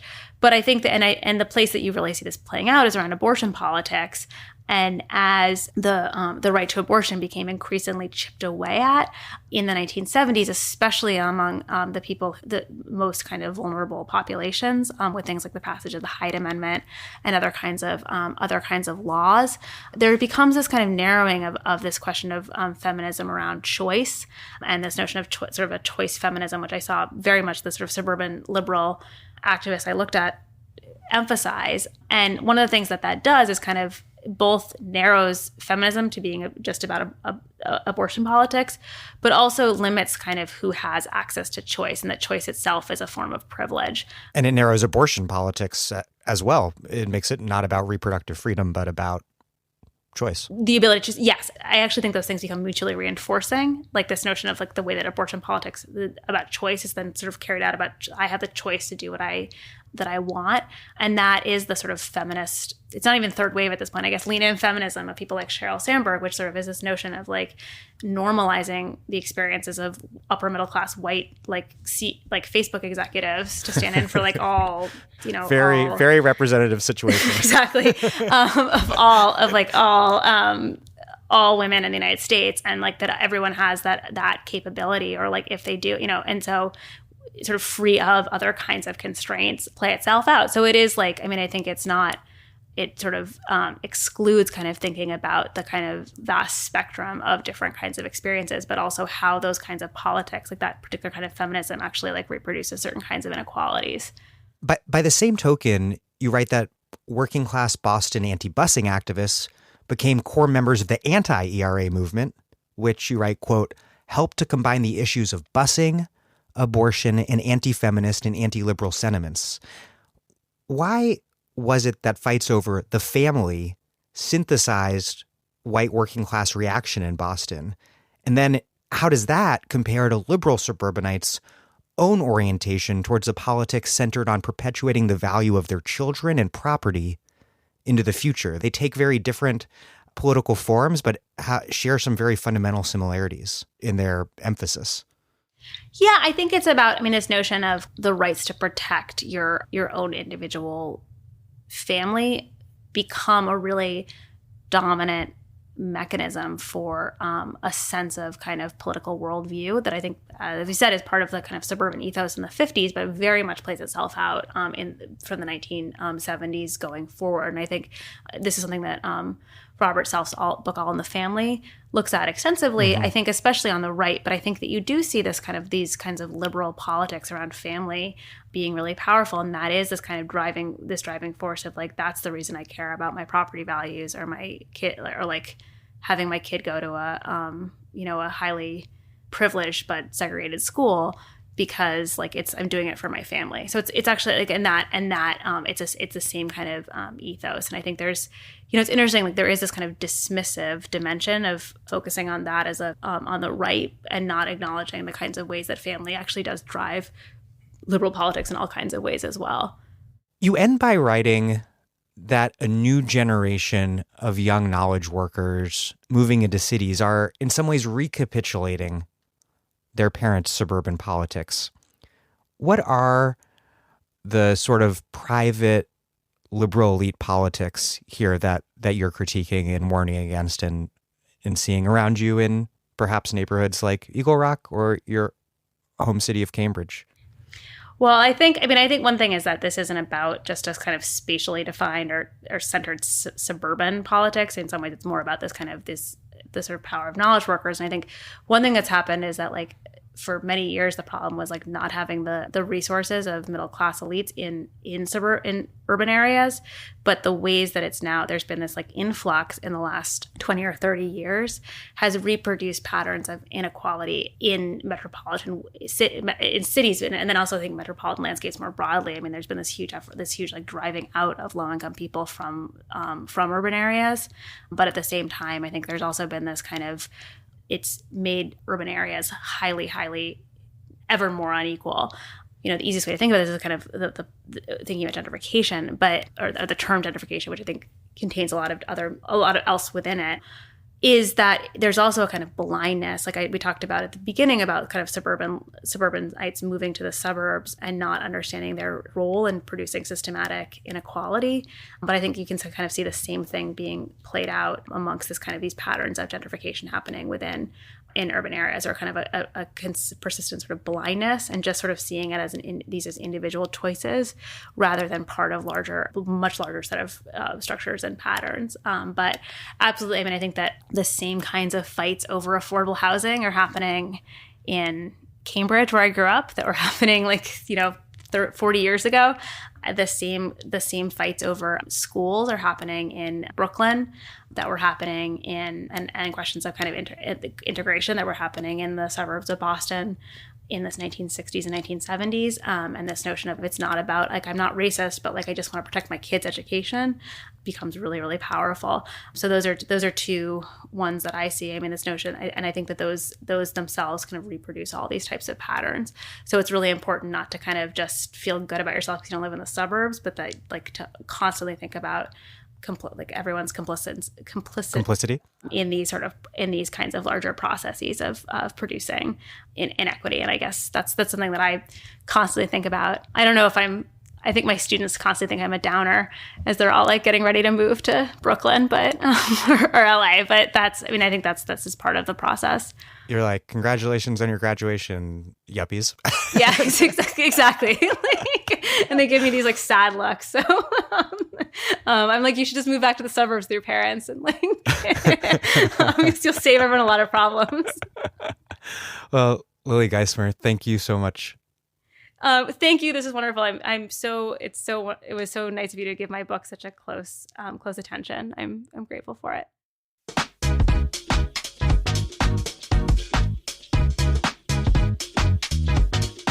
Lily Geismer is an historian and the author of Don't Blame Us, Suburban Liberals and the Transformation of the Democratic Party, from Princeton University Press.